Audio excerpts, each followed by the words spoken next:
Welcome, everyone. My name is Solimar Salas, Vice President of Museum Content and Programming at the Museum of Latin American Art. We welcome you today, Wednesday, July 28, 2021, to this edition of the MOLAA Zoom Project in conversation with the artist Judy Baca and guest curator Alessandra Moctezuma, where MOLAA Chief Curator Gabriela Urtiaga will discuss with the artist her work and her career. This session is co-sponsored by Lamont James Nash and the Miller Foundation. MOLAA also acknowledges the support of the Dwight Stewart Youth Fund, the Kenneth T. and Eileen Norris Foundation, and the Arts Council for Long Beach for their constant support of the educational programs at the Museum of Latin American Art. In each chapter, in conversation with the artist and our MOLAA Chief Curator, we place the focus on a series of specific artworks, which require a close inspection and deliberate process of contemplation and exploration, delving into the ideas surrounding the creation of the works, their sources of research, and inspiration in an effort to immerse ourselves in the world of the artist. In chapter 12 of the MOLAA Zoom Project, we interview the renowned artist Judy Baca, who lives and works in Los Angeles, California. One of America's leading visual artists, Dr. Judith F. Baca, has been creating public art for 4 decades. Powerful in size and subject matter, Baca's murals bring art to where the people live and work. In 1974, Baca founded the City of Los Angeles' first mural program, which produced over 400 murals and employed thousands of local participants and evolved into an arts organization known currently as the Social and Public Art Resource Center, or SPARC. She continues to serve as SPARC's artistic director and focuses her creative energy in the UCLA at SPARC Digital Mural Lab, employing digital technology to promote social justice and participatory public arts projects. She is an emeritus professor of the University of California, Los Angeles, UCLA, where she was a senior professor in studio arts from 1980 to 1996 at the University of California, Irvine, and Chicana and Chicano Studies and World Art and Cultures Department from 1996 until 2018. Her work is in the collection of the Lucas Museum of Narrative Art, San Jose Museum of Art, and the Museum of Latin American Art. She was awarded a Mellon Grant earlier this year to complete the work on the incredible Great Wall of Los Angeles. We also have Alessandra Moctezuma, who is the curator alongside MOLAA Chief Curator Gabriela Urtiaga of the Judy Baca Memorias en Nuestra Tierra, a retrospective exhibition. Moctezuma is the gallery director and professor of art at San Diego Mesa College, where she leads the Museum Studies program and teaches courses on Chicano art. She earned her Bachelor of Art and Master of Fine Arts in Painting and Printmaking degrees from UCLA. Ms. Moctezuma has organized exhibits for the Oceanside Museum of Art, 20 Women Now in 2021, Borderless Dreams in 2005, and Through a Lens Sharply in 2006, and Undocumented as part of the Getty's Initiative Pacific Standard Time, LALA, in 2017. Welcome to all of our speakers, and I will pass it on to Gabriela Urtiaga, our MOLAA Chief Curator, who will take over as a host. Thank you all for being here with us. Enjoy. Thank you, Solimar, and all the MOLAA team. Thank you for your introduction. Hello, everyone, and welcome to MOLAA. Bienvenidos a MOLAA. Thank you for joining us today. I am so excited. This is a pretty special day because this Zoom project will be with the great artist Judy Baca. And I have had the opportunity to work directly with Judy, her marvelous SPARC team, and Alessandra Moctezuma, the co-curator, before the pandemic, during, and until now. And we are very grateful to the artist as she has been working together with the MOLAA team throughout the process of this incredible show, Judy Baca, Memorias de Nuestra Tierra, a retrospective. And let me tell you, it was an stunning experience about stories of life and the power of art as an instrument of social change. And it's for that it's a real honor to have this conversation with Judy, with the idea to share with you her creative process, to know more about her artistic practice and activism, and of course, to discover this diverse and inclusive journey through her art. Judy, how are you? Alessandra, thank you so much for this meeting. Thank you, Gabriela. I'm delighted to be here. Thank you, Judy and Alessandra. Yes. And yes, and well, Judy, it will be fantastic if you can tell us about how are you feeling during this special moment in your life and your career, and what does this retrospective represent to you? I can say that it's probably nothing less than world changing. I mean, it's like, first of all, to see a trajectory of work over 40 years in one place has been a kind of revelation to me. As I told Alessandra in the beginning when she was selecting work, I said, I don't understand how you're going to put this together. It looks like 10 different people did it. Because of course I was thinking about different periods of my life when I was focusing on different issues. You know, the times that I spent working with the farm workers or in Guadalupe, California, or the work on the Great Wall, or the work on the Cesar Chavez Monument. All these things were like epic works, but they were epic periods also. So when I saw the work come together in this space, it was a revelation to me. And the revelation was that from the very beginning, from the 20-year-old Judy Baca to this one, who now has so many years in this process, there was a consistency and a commitment to an idea that I still hold. And I'm quite levied by that. It brings me joy to know that I kind of knew from the beginning what I was doing. Mm-hmm. For sure, Judy. And when we approach in your artistic practice, there's something that immediately changed in us. And I think one reason of that is because you have always and are always looking for new alternatives to speak about silent voices through your art and creation. And I would like to talk about Memorias de Nuestra Tierra, Colorado, a personal work where you are paying a tribute of your root, talking about existential questions in relation to the collective consciousness, to the border, to the scar and memory of land. And at the same time, this is the title of your retrospective. Right. This actually is a very important work because it's it opens the show, and it was the very first work I did on my own story. Up to that point, I'd been focused on the stories of other communities or other peoples, and this gave me an opportunity to work in the history of Colorado and the crossing of the first large migration of Mexican people across the border during the Mexican Revolution, which is when my family came and my grandparents came.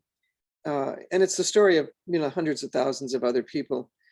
And really, actually, it's, what some of our performative artists have said, we didn't cross the border crossed us.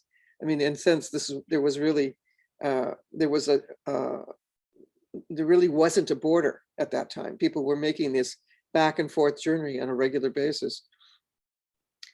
And when the Mexican Revolution hit my family's home in Chihuahua, my grandfather's and grandmother's ranch, they were forced to leave because there was no food, and they were getting kind of marauded by both sides of the revolution. And so they made a journey up, and they intended to stop in Juarez, but the war was going on in Juarez, and they made the crossing, and they ended up in Colorado. And so this was the stuff of legends, of family lore, the kind of things that people told us, the families repeated, that my grandfather was on a train, the train was robbed, and he was left in his long underwear alongside of the railroad tracks. And he put his money into the diaper of a child that was alongside of him, pretended the woman was his wife, and so that she wouldn't be taken by the troops. It was never clear which side of which troops were taking whom, right? Whether it was the federal troops or it was the revolutionary troops. And so that began the journey. My grandmother was, at the same time, there was marauding going on in the ranch. And so they were both robbed at the same time. And that's what, fueled their initiative to make the move and to come up the Santa Fe Trail. So I imagined for years, like, what was it like to make that journey? You know, essentially they were on the train.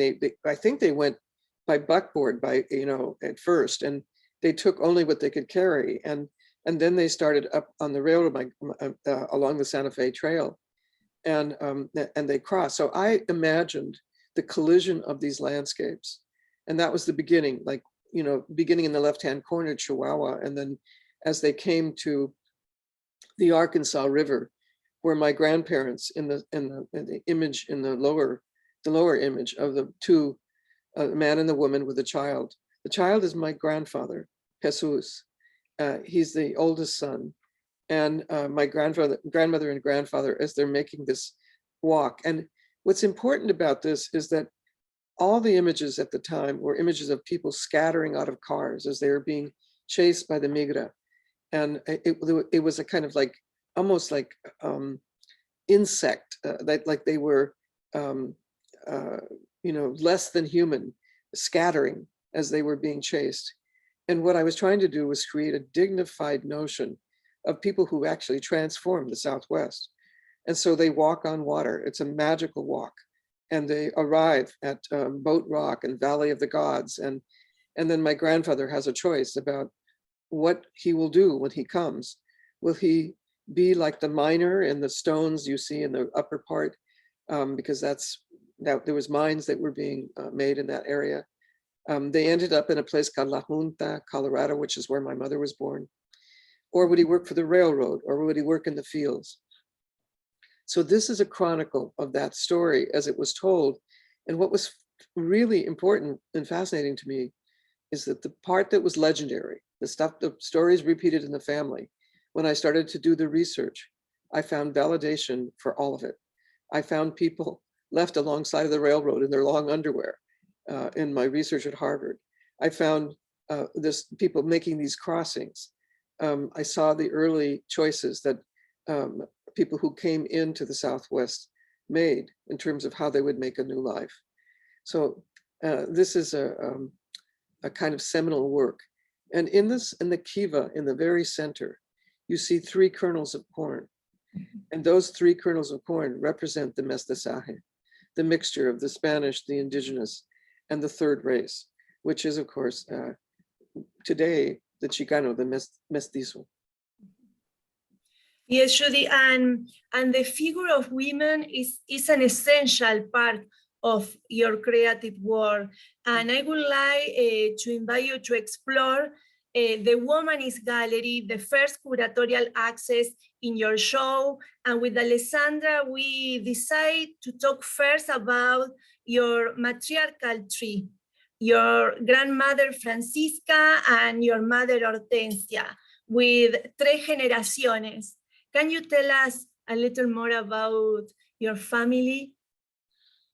Well, this is a really early work, and it was actually something that was kind of stored away in the basement, and I didn't ever think of it as a very important painting. So it was done in, like, I think 1973, and shortly after I left the university.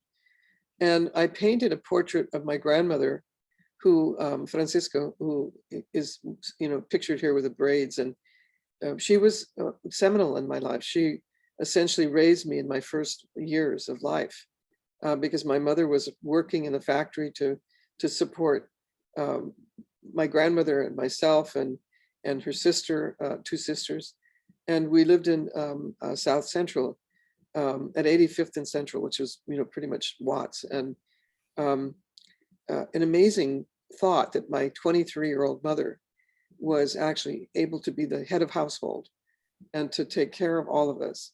And so this first painting is me making my first communion. It's Hortensia in this wave, and me as a young woman sort of contemplating this. My grandparents are up in the right-hand corner. And it was a painting I did on raw canvas. It was not ever intended to be like, a serious treatment like many of my other paintings were, in which I, laboriously did drawings, and I, laboriously suffered over the the renditions. This was actually spontaneous. This was oil paint on raw canvas, and the figures were just sort of coming out of my hands. And I was looking at that connection generationally. What is, race knowledge, and what do we pass to each other? What kinds of power came from these people in my life? And I think I knew very early that there was a very powerful woman's presence and the power of women, even though all around me, women were disempowered. That these women were very powerful characters that were able to construct a life for a child and also to support a family. So it's kind of an amazement at who my mother was at a very young age. And I think of it as I see my students now at 23, and I imagine them doing the same thing. And it seems kind of impossible to imagine that they could do it. But this was the kind of people who transformed the Southwest, who came to California and who came to Colorado. This is my mother in Los Angeles in the very beginning of my life. Beautiful. Alessandra, and in front of the three generaciones, we decide to present another important and powerful artwork as Judy Baca, as a Pachuca, and also Las Tres Forever. And can you introduce us about the curatorial concept of a womanist gallery? Yes, of course. Thank you, Gabriela. This gallery is really important in that it sets a series of works that show a thread in Judy's life, focusing on women and the power of women. And we wanted to give these photographs of the suite of the Pachuca very salient place as people enter the space. And this is an iconic piece by Judy. And it's a piece where she's expressing as a woman, as a Chicana, as an artist, and incorporating also the performance aspect to it. For me, as a young Latina growing up in Los Angeles, when I saw this piece, I really connected with it because there were so few representations of Latina women that you saw in museums or in galleries. And I think that this piece, together with the Tres Marias, allows us to think about identity and how you present yourself as a strong woman, using makeup, using the way that you dress. And so I thought that this was a wonderful way to connect also with all women and with the young audiences. My daughter, for example, loves the Pachuca makeup and the Chola makeup, and she uses it as a way to define, who she is or where she stands. And so as you come into the gallery, you'll see the suite, which people have seen in other exhibitions, very important exhibitions of women work. But then you will also see a new piece that was done for this exhibit, which is Las Tres Forever. And I would love for Judy to tell us about this piece.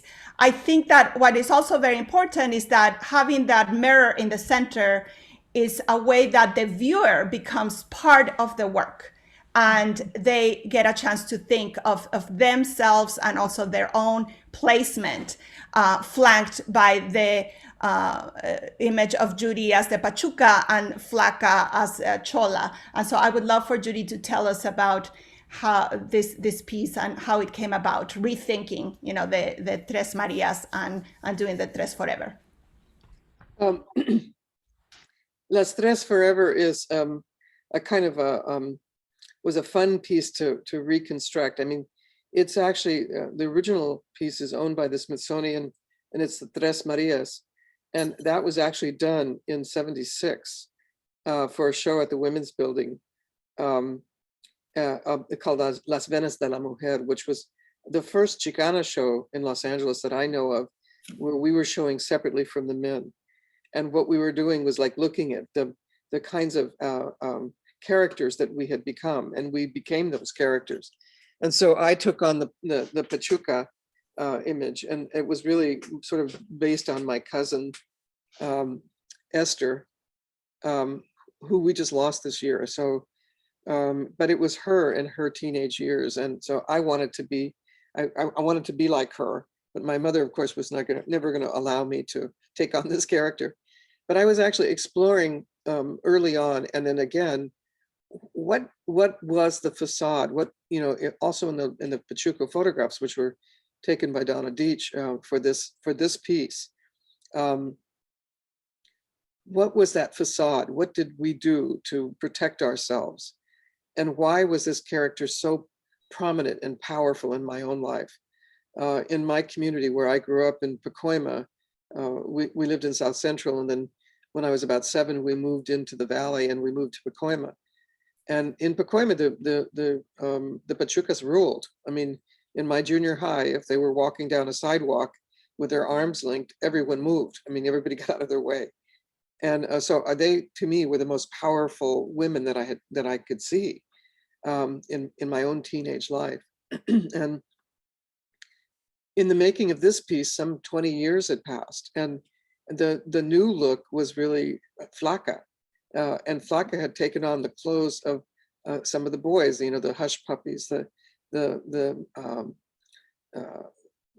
dicky pants, the kind of the look that the boys would carry in some ways. And so I was looking at the juxtaposition of these two women. And of course, it's based on my history of ecclesiastical art. I mean, I grew up, most of the art that I saw was in the churches. And when I had a very religious family, and I spent a lot of time in church, and you know, what I was looking at was the notion of the three Marys that stood at the base of the crucifixion, and how those defined who we were as women. Like, you know, one was Mary Magdalene, the other was Mary, who was, you know, basically the whore, right?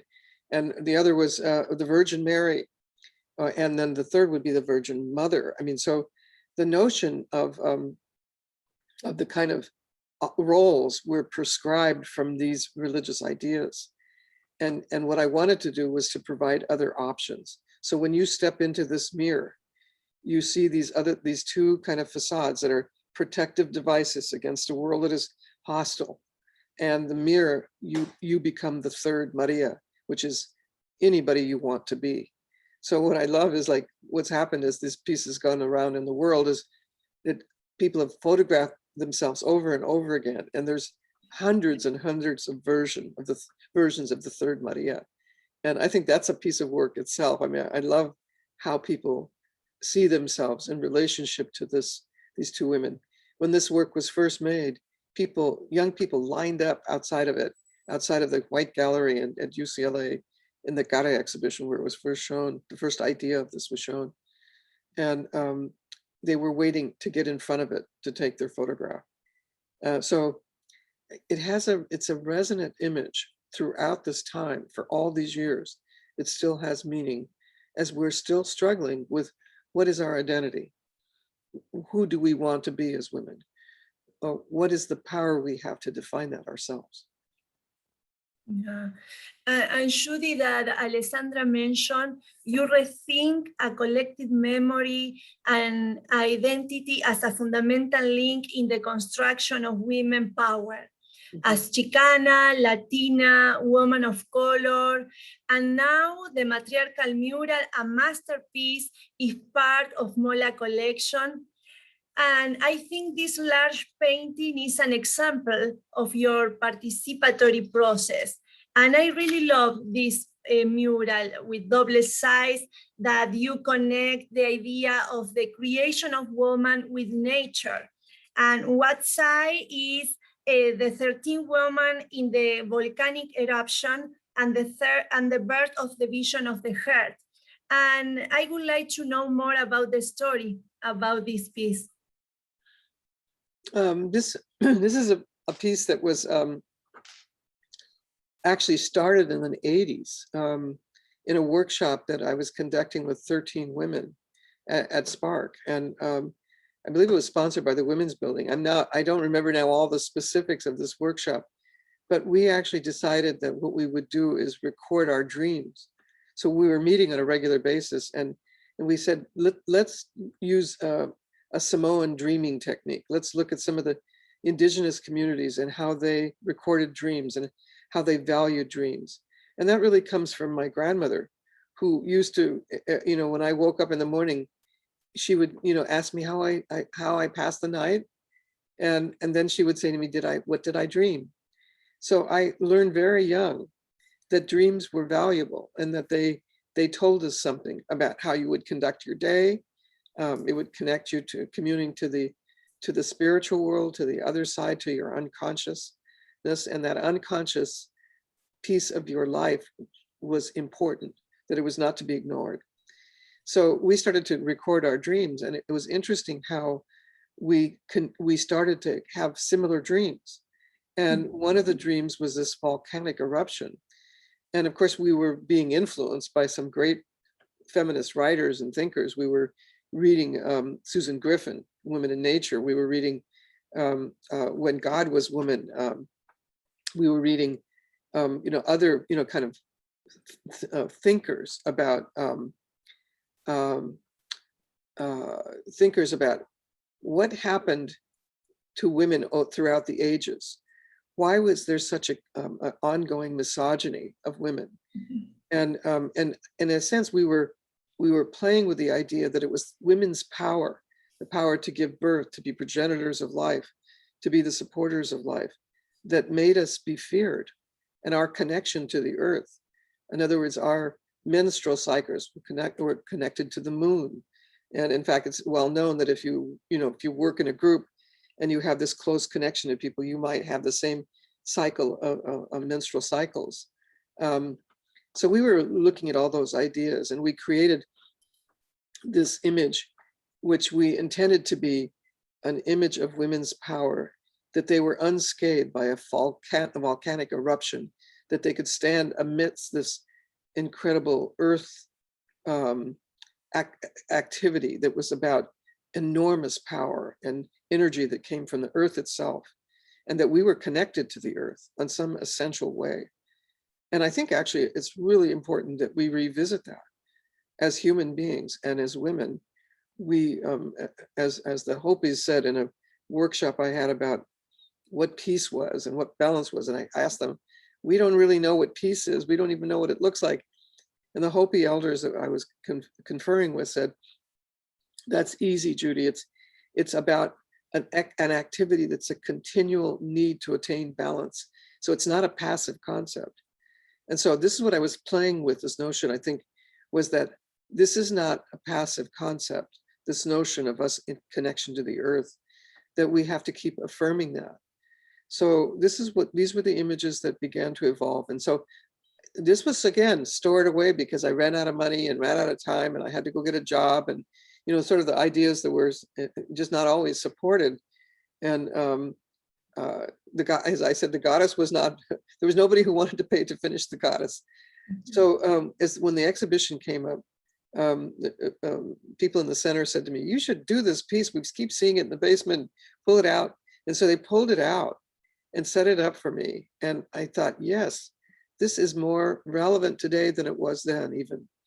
And so we began to approach it again.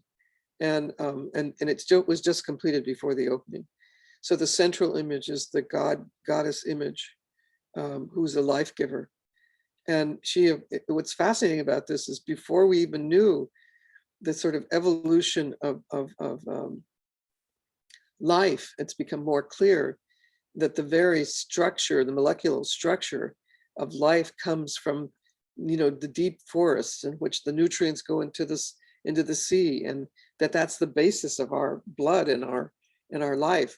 We're putting together this image of a goddess whose blood goes into the earth, and who comes out of this fertile pond with all this life. And the two placentas hold the birth of the vision of the heart, which means, a notion that we are more connected to life. And the other image is a fossil just recently found in the Rockies. And that fossil is chronicling the moment of change from inorganic life to organic life. And there's an umbilical cord, of course, that touches the ground.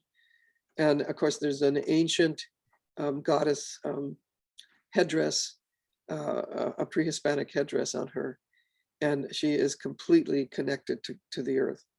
And the 13 women are making gestures that are about power, power to, power for, power against. And it's like the hands gesture all the different types of power that women have, that they operate with every day, and perhaps not even spoken about power. Thank you, Judy. It's so poetic and powerful and so necessary, right? And Alessandra, another important group of artwork are the new pieces of Judy, like a pandemic, that of course show us again the commitment of Judy with the community and our times, right? Yes, and this large, very, very large drawing is kind of not easy to tell here on the screen how big it is. It really is a very important piece, and it's part of a whole area of the gallery that shows Judy's more personal works. And as a curator, I was thinking of highlighting, of course, Judy's major works, but I also think that it's important to bring out and reveal some surprises, some things that people might not be as familiar with. So this area has drawings that Judy does every evening, the night drawings that are much more personal, almost like a journal.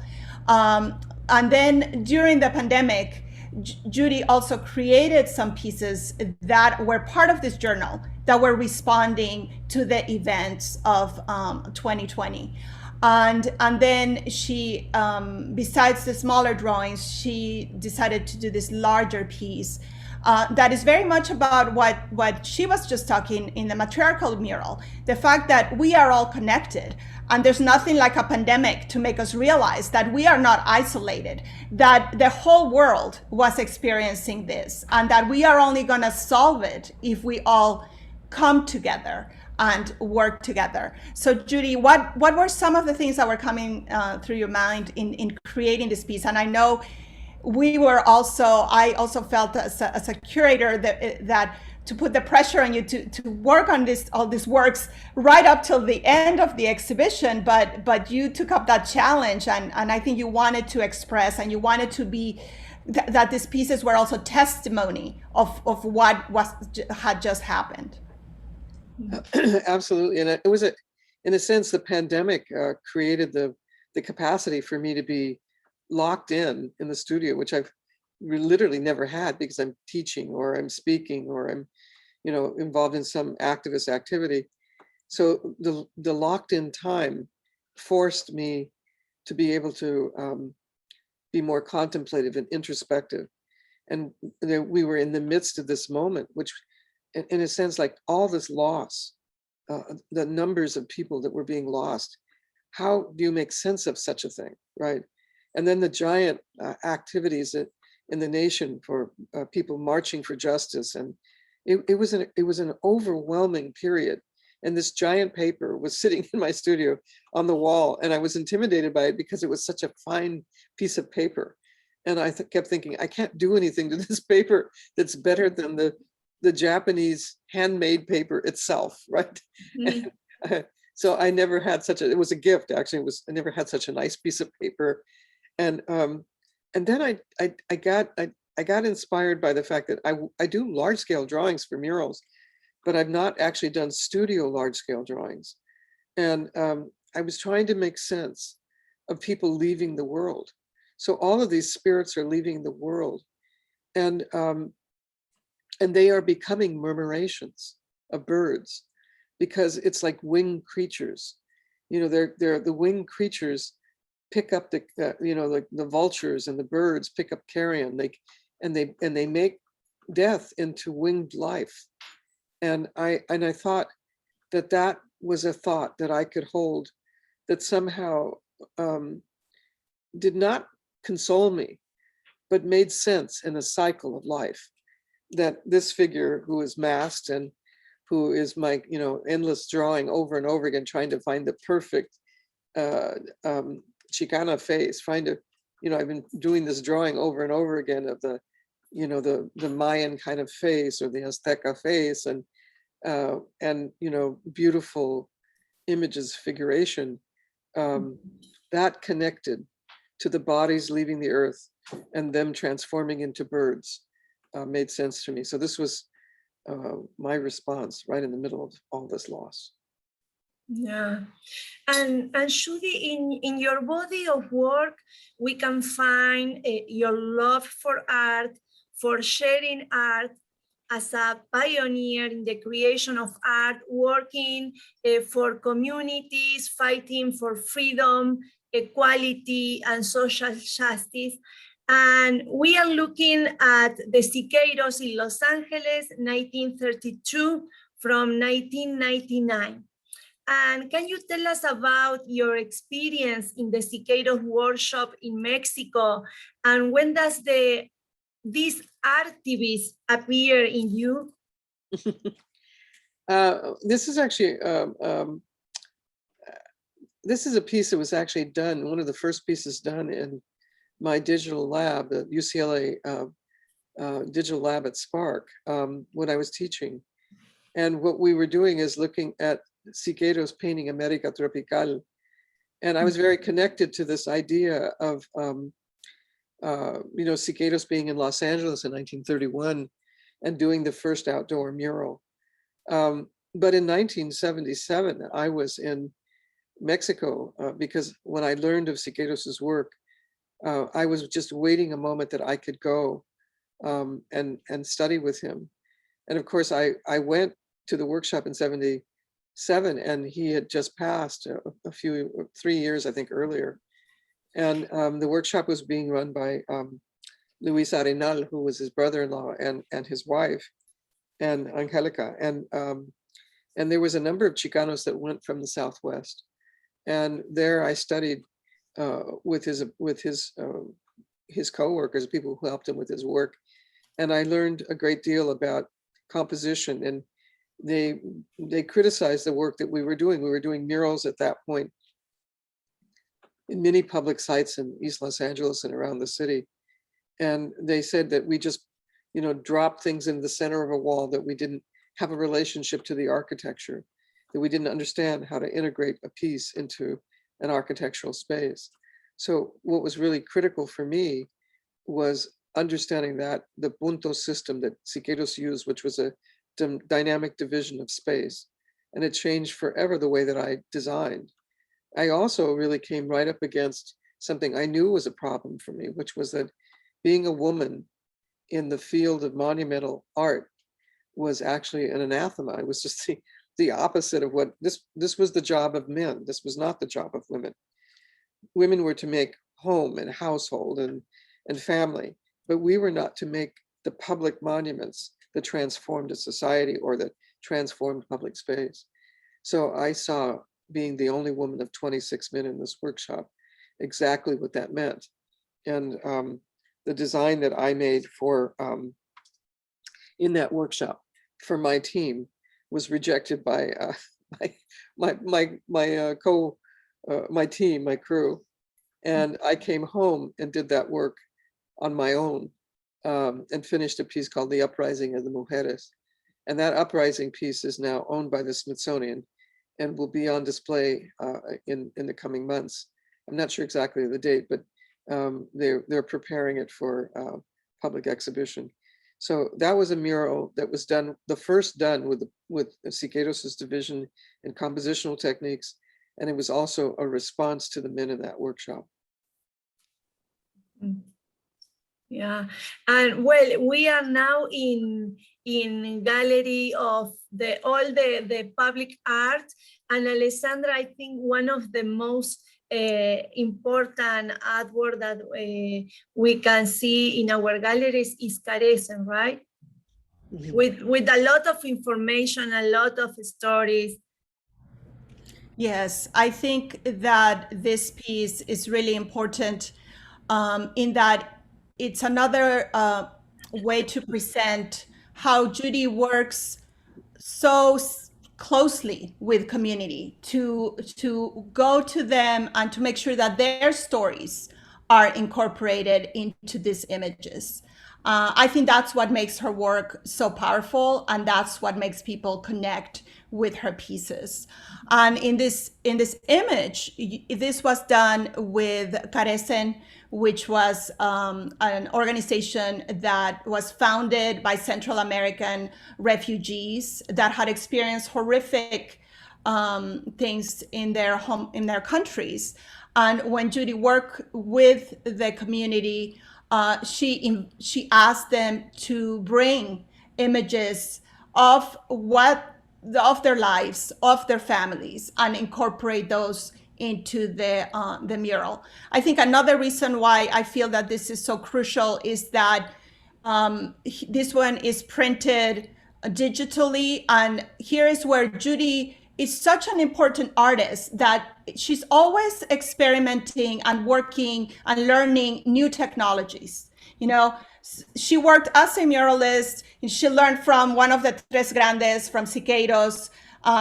She learned the traditional way to paint murals, but she also is always innovating. And so the melding of the computer technology and the way that it allows you to play with the composition, to refine it, and then to also utilize different materials that give a luminosity or different finishes. I think that is really, really exciting. And for me as an artist, that is truly what makes it thrilling to see her work evolving and always changing. And so Judy, do you want to just elaborate a little bit more on this piece?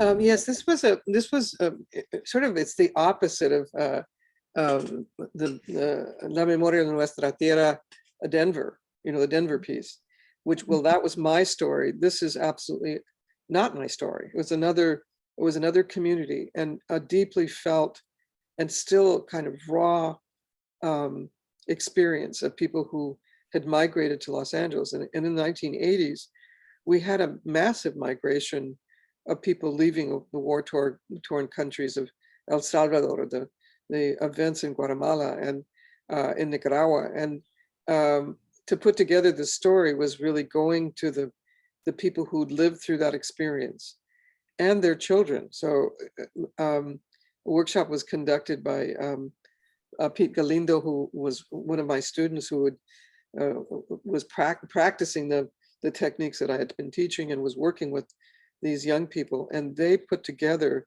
what should be in this mural. And I was, in a sense, on the sidelines with them, listening to them evolve the story. So all of the photographs came from the people, and we started to construct a really difficult story.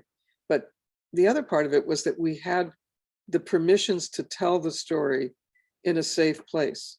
We were not going to have it on the street where other members of the community who didn't have this experience would say, we don't want to see that. We don't see those kinds of things. This is not our story. We don't want it.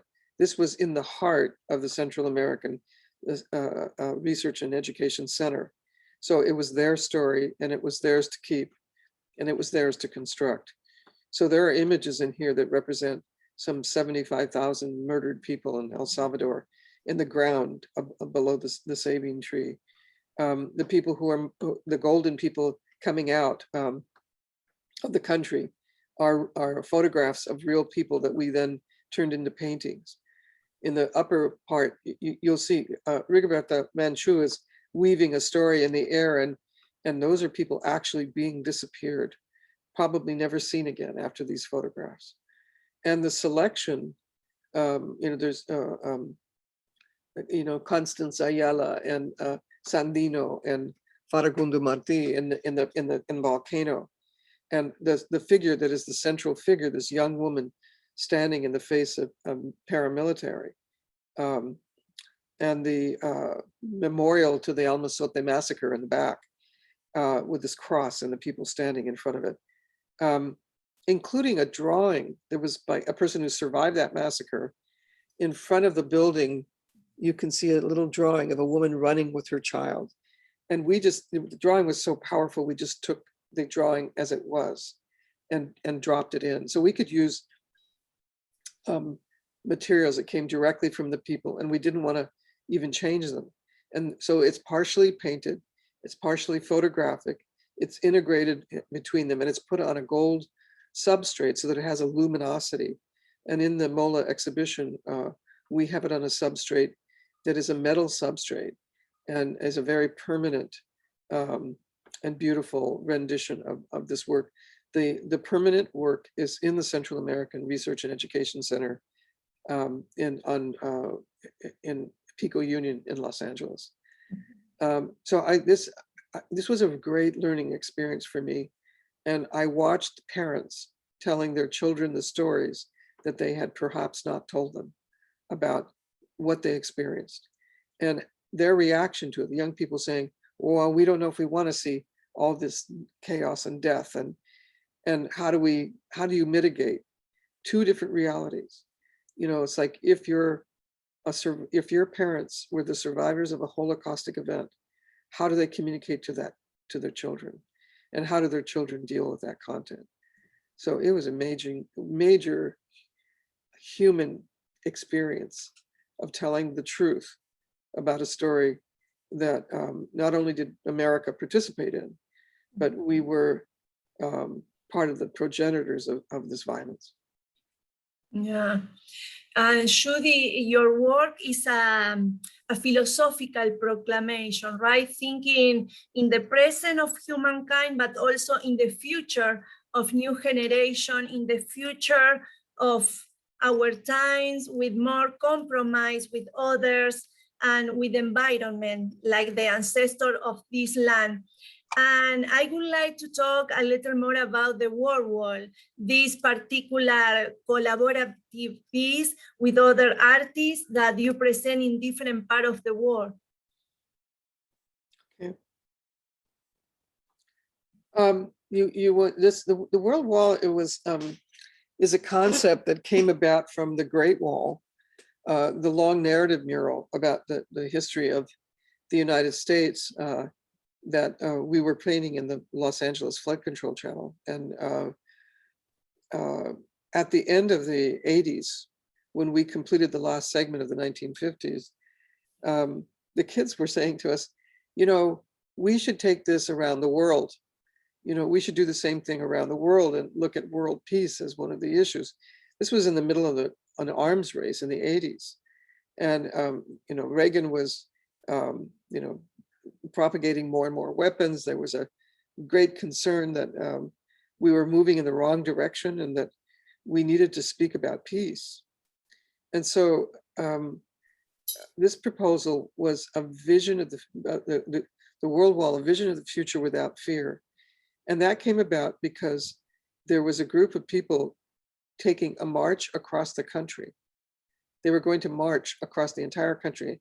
And the first dream of it was a 5,000 tent city where they would go from town to town and they would talk about peace, and that they would engage the public in an examination of our intentionality as a country and to deal with stopping the arms race. So they, David Mixner, who was one of the organizers at the time, came to me and said, would you consider designing something that would travel with the city? And it was a wonderful challenge. Like, how would you make a mural move? How could you make an arena for dialogue that would be a place where people could gather, and that in a sense they would be embraced in the arms of an examination of a vision of the future without fear? And what if you got people from different parts of the world to add their vision at the moment of change in their own country? And so this is what this piece is. It began with us painting 4 pieces in Los Angeles with my team, painting the image of balance, which was the Hopis we were struggling trying to figure out what peace looked like. We had all the sports terminology, you know, like Gorbachev's on the fourth down, and you know, or people are about to strike out. I mean, we used language with competitive language about describing world events.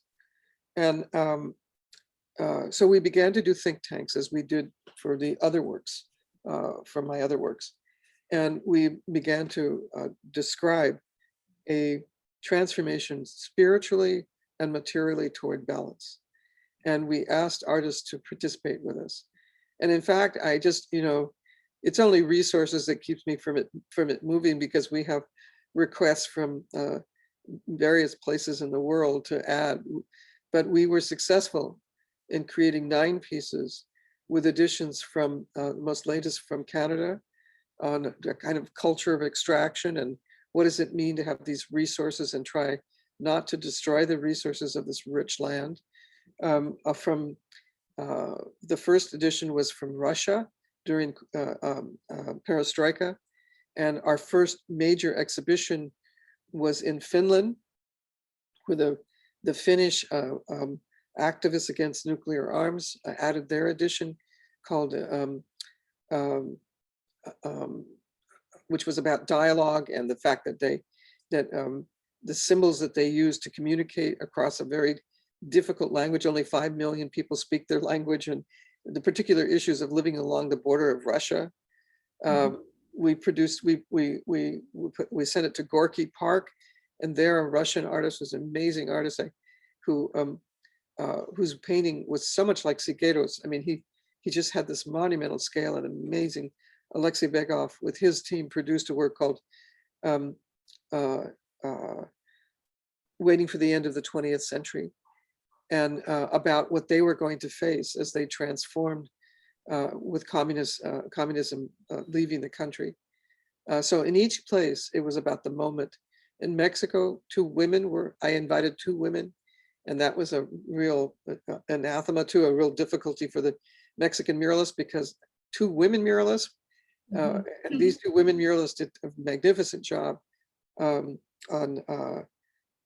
the creative force of the unwoven, and both a feminist younger artist and a more traditional artist worked together, Patricia Guijano and Marta Ramirez. So in other words, each place had a particular moment. So what you're looking at is the working drawings of these pieces. And this entire show will be going to MOCA this year.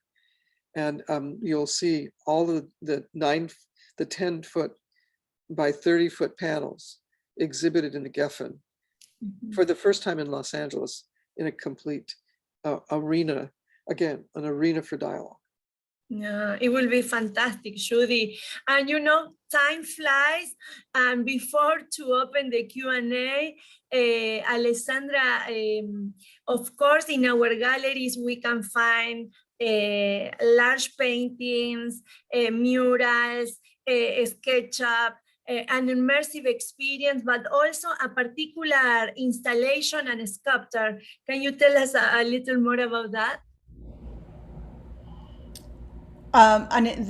Yes, so the other works that are included in the exhibit are works that Judy has created as 3-dimensional pieces, and you have a whole series that she's done through the years of the panchos, which are inspired by the kitschy image of and basically racist image of the sleeping Mexican, but the images that Judy has painted on this counter that concept, because they're all dedicated to the hardworking immigrants who are the farm workers, who are the essential workers, who work in the factories, who take care of people. So I think that these are really amazing and beautiful pieces. I'll let Judy say a few words because we're running out of time, but I think this is going to be another very exciting aspect of it, that people will see the raspados mojados, the vendor cart that is transformed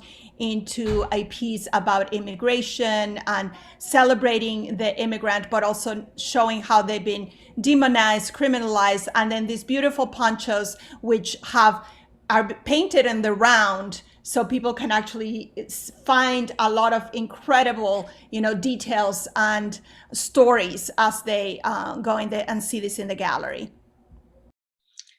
Well, those that we were looking at is the Pancho Trinity, and it's land. The first one on the left is land, right? And then the next one is family with a picket fence. Land has got a barbed wire fence going down the middle of the body. And then the second one has got a picket fence on the hat. And then the other is afterlife, land, family, and afterlife. And it's like, you know, kind of intervening in these really offensive images.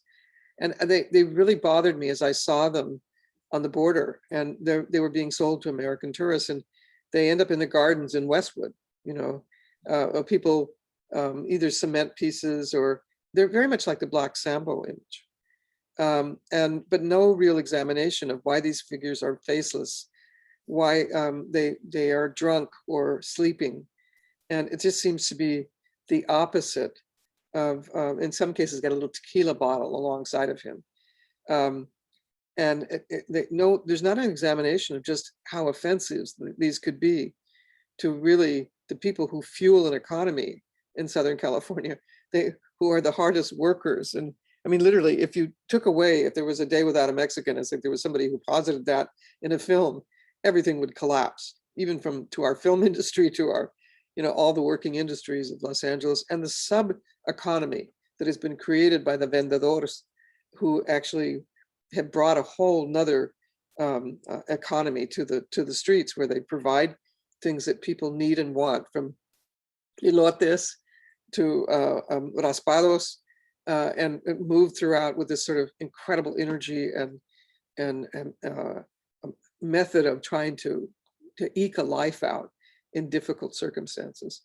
So the Panchos actually are my statement against these ideas of the sleeping and lazy Mexican. And they really interrogate the whole concept in these pieces. Thank you, Judy. It's amazing, right? And well, we are opening the Q&A session. Judy, Alessandra, Jorge Cibaja is the curatorial assistant, and he can read the question from our audience. Hi, everyone. So in the interest of time, we've set aside 10 minutes to get through as many questions as we can, and I'll read them aloud to Judy. So the first question from Gabby Gomez was, why is the matriarchal mural, as well as the Memorias de Nuestra Tierra, a portable mural? Why create a movable mural? Well, it was like trying to find the versatility of the portability. In other words, one of the ideas was that we were losing so many of our works that were permanent on walls, either by a building being built in front of it, or it being destroyed. The portability gave us the capacity to remove a work rather than lose it, or begin to place it in other situations where the moment or the content dictated. There's a great film by Agnes Varda called Mural, about murals in Los Angeles. And she took the Uprising, the Mujeres piece, which is the piece that is owned by the Smithsonian now, and moved it around city and put it in front of a bank, and put it in front of different places. And the meaning of the piece changed in every situation. So there is that conceptual capacity for a portable mural, and also a preservation thought. Thanks. Anthony Cobbs asks, well, he says first, I noticed in the presentation a through line in all your work. You celebrate life in a very joyous way, even in the harshest depictions of what we live through in this human life. How do you keep your life view so positive? That's a really good question, because I think one of the things that I realized early on when I was working on the Great Wall was that, especially when we hit the section on World War II, and I realized what it finally, I really understood as we were doing the research, and I was with my design team, and I realized what it meant for the whole world to be at war. It was overwhelming, and it was incredibly depressing. And I kept saying to the team, like, how do we we backed ourselves into a corner. How do we get ourselves out of this?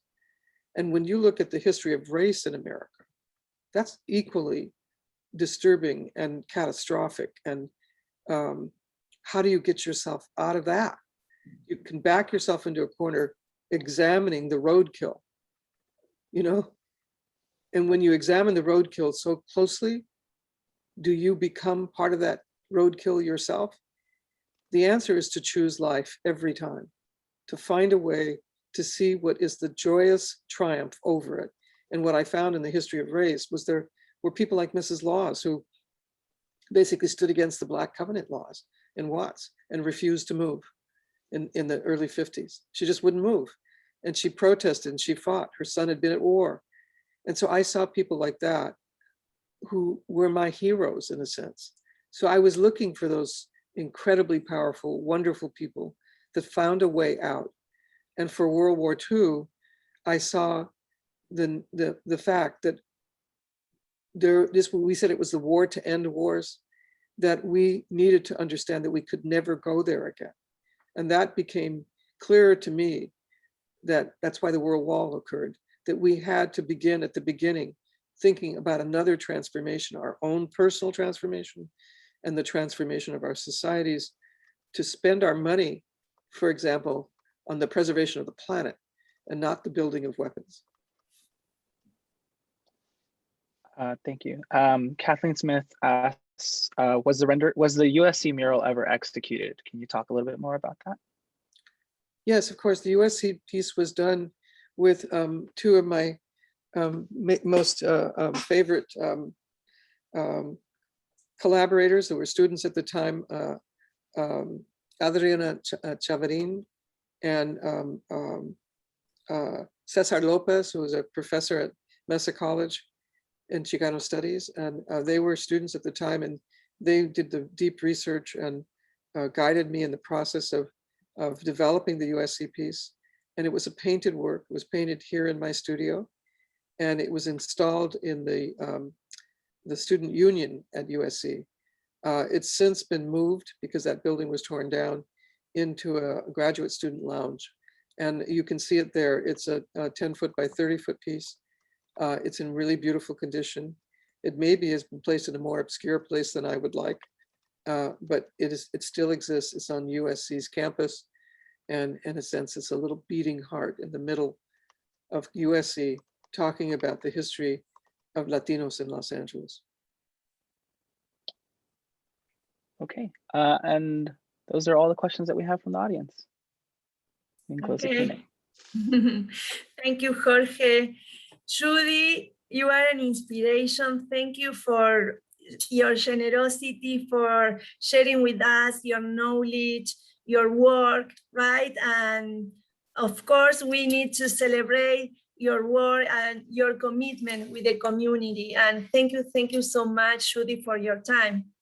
Thank you so much for mounting this. I think it was fun to walk through the gallery with you, and I hope that people will go to see the exhibition. Yes, and thank you, Alessandra. Thank you so much for your commitment and to share your knowledge today. Thank you so much.